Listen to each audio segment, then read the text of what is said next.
So we're going to move in from entrepreneur to leader.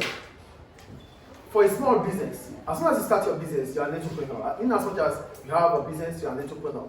Because an entrepreneur is an individual who takes the risk to set up a business. But the business is not expected to stay the way it is. It means it has to expand, it has to grow. So as soon as your business expands and it grows, it means your business is successful.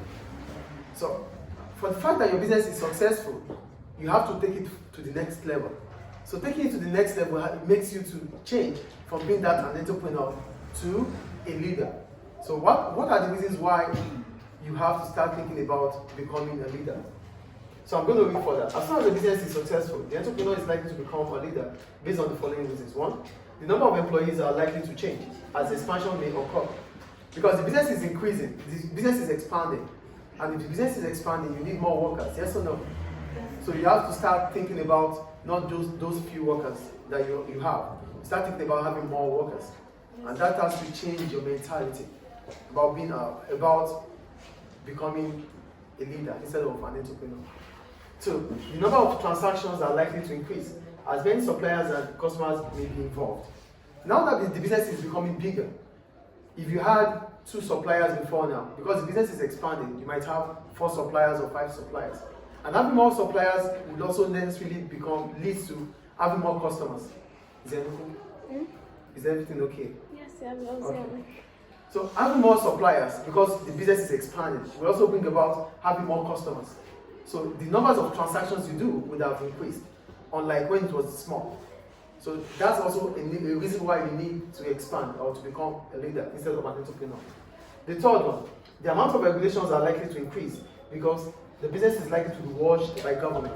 Because you're becoming bigger, things you're doing is different from when you were a small business. All eyes are on you now.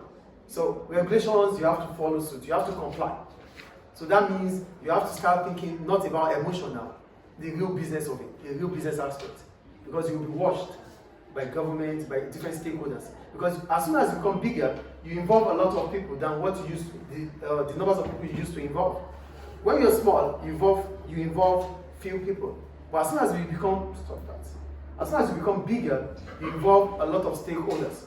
And that might mean that you need to be compliant with regulations and laws. Government eyes will be on you because you're a big business.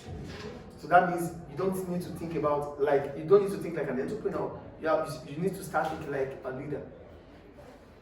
And the next one, the quantity of resources used are likely to increase as a result of larger operation. Because the business is becoming, if you touch that phone again, because the business is becoming so big, the amount of resources you use would increase. It's not like when you sell to 10 customers, it's going to be different when you start selling to 100,000 of customers. The resources you use now will increase. So that means your scale of operation would have increased. So you don't think like an entrepreneur, you start thinking like a leader. And the last one, the level of communication needed will also expand. When you are dealing with 2, 3, 4 workers, it's different. But now you have like 100 workers. So you have to start changing the way you communicate with them.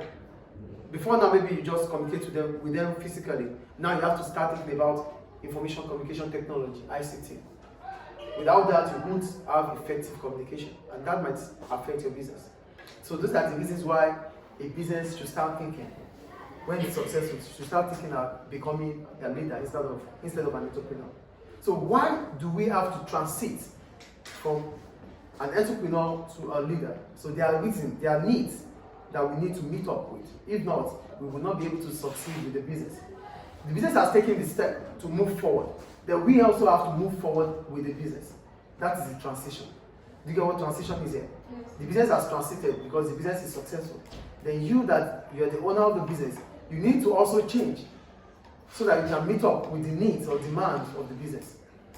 So that takes us to the transition from entrepreneur to a leader. We know what an entrepreneur is, right? Yes. Let me have it.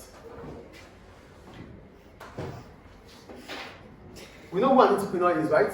An entrepreneur is that individual who takes a risk to set up a business. A leader is that person who tells us what to do, guides us on how to do it to achieve a goal. So they are different roles. But for you to have a successful business, after expansion, you need to start thinking like a leader, not like an entrepreneur. So the transition. So yeah, this is likely to work to require a number of different changes based on the following reasons. So the transition means you start thinking, you start moving from that entrepreneur that you are to becoming a leader. And these are the reasons. One, Mister, yes, if you're an entrepreneur, aren't you already your own leader?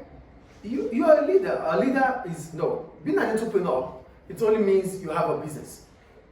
But how you carry on with the business will be based on how you manage your business. So here, the transition here is just about how you manage the business. Because you need to manage the business. It doesn't end there. Oh, now my business is successful. I'm expanding. So if you are expanding, you need another mindset to be able to maintain that expansion, to be able to manage it. That's when a leader comes in. Do you understand? Yeah. So the transition means you need certain things. Things needs to be done.